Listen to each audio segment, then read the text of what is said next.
साहेब, भवानी माईला रमावतीला सोडण्याची व्यवस्था केली आहे. आपला विश्वासू ड्रायव्हर तिच्यासोबत दिला. मी जाणार होतो पण नकार दिला तिने. ठीक आहे, ती वेळेत पोचते की नाही तेवढंच बघा. होय साहेब. बाकी सुद्धा बरीच कामं मार्गी लावायची तो वाकणीस. साहेब, भवानी माईच्या विषयातनं जर बाहेर पडला असेल तर आणखी एक गोष्ट कानावर घालायची होती.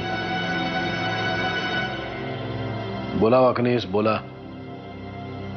एकातून दुसरी गोष्ट ऐकण्याची सवय झाली मला.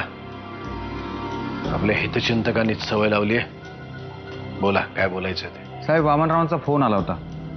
बँकेत उद्यापासून ऑडिट सुरू करणार आहेत. उद्याच? त्या सविताचं प्रकरण काय कमी होतं म्हणून आता हे प्रकरण मागे लागलंय आणि त्या बँकवाल्यांना सुद्धा उद्याचाच मुहूर्त सापडला. चला, त्या भवानी माईनं जे काही भाकीत वर्तवलं होतं त्याचा प्रत्यय रमावतीला जाण्याआधीच यायला लागलाय. साहेब, परिस्थिती खूपच बिघडत चालली. अहो, ती सविता असं काही वागेल असं वाटलं सुद्धा नव्हतं आपल्याला. पत्रकारांना मोठे मोठे इंटरव्ह्यू द्यायला लागली ती. वा वा वा बाई, वा वा, मजा आली. नरसिंह किल्लेदारांची बदनामी जेवढी भूखंड आणि इतर प्रकरणात झाली नसेल तेवढी ती आत्ता होती. शेवटी हे जग भावनांवर चालतं हेच खरं. लोकांच्या भावनांना हात घातला की झालं. महाराष्ट्रातच नाही तर देशभरात आता नरसिंह किल्लेदाराची बदनामी झाली पाहिजे. या निवडणुकीलाच नाही तर येणाऱ्या 10 निवडणुकांना उभं राहण्याची त्याची हिंमत नाही झाली पाहिजे. साहेब, तुम्ही म्हणालात तसं मी पेपरवाल्यांसमोर बोलले, पण माझं बाळ अजून त्यांच्याच ताब्यात आहे. अहो, तुमचा कृष्ण गोकुळात वाढतोय असं समजा. तो वामन आणि अहिल्या त्याचे नंद आणि यशोदा आहे. ते तुमचं बाळ तुमच्या ताब्यात नक्की आणून देते. कारण त्या बाळावर त्यांचा अधिकार नाहीच आहे, तो तर तुमचा आहे. बरोबर ना? हो साहेब. भाऊजी, तुमच्या चुकांची शिक्षा आम्ही किती दिवस भोगायची? काय झालंय? तुम्ही इथे घरात सुरक्षित निवांत बसून आहात, तिथे यांच्या जीवावर बेतलं होतं. काय झालं वामनला? रमावतीहून येताना त्यांच्या गाडीला एका जमावानं घेराव घातला होता. त्यांच्यावर दगडफेक करण्याचा प्रयत्न केला,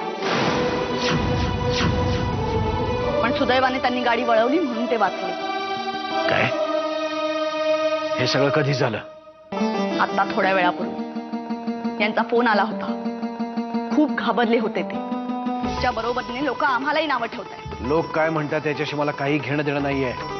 फक्त वामनच्या बाबतीत हे असं नको होतं व्हायला एवढंच वाटतंय. भाऊजी, रमावतीतून हे सुखरूप बाहेर पडले, पण इथे येईपर्यंत त्यांना काहीही होणार नाही याची जबाबदारी तुमची. रामाचा वनवास फक्त 14 वर्षाचा होता, पण सीतेचा आयुष्यभराचा. जानकीच्या वाट्याला आयुष्यभर वनवासच आला. अग्नी परीक्षेतून तावून सुलाखून निघाल्यावरही तिच्या आयुष्यातला वनवास काही संपला नाही.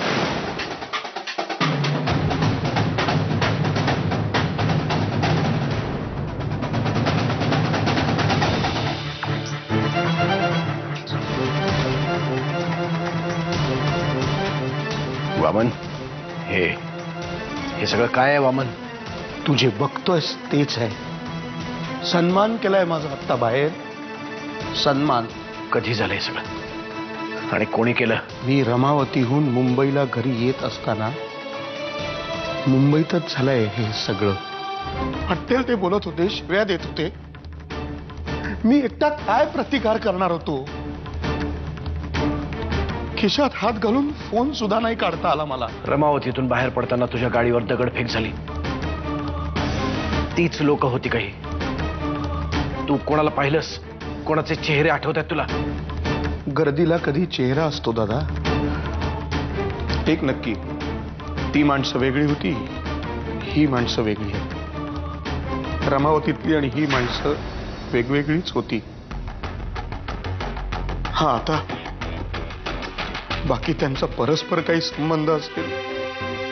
वामन दादा,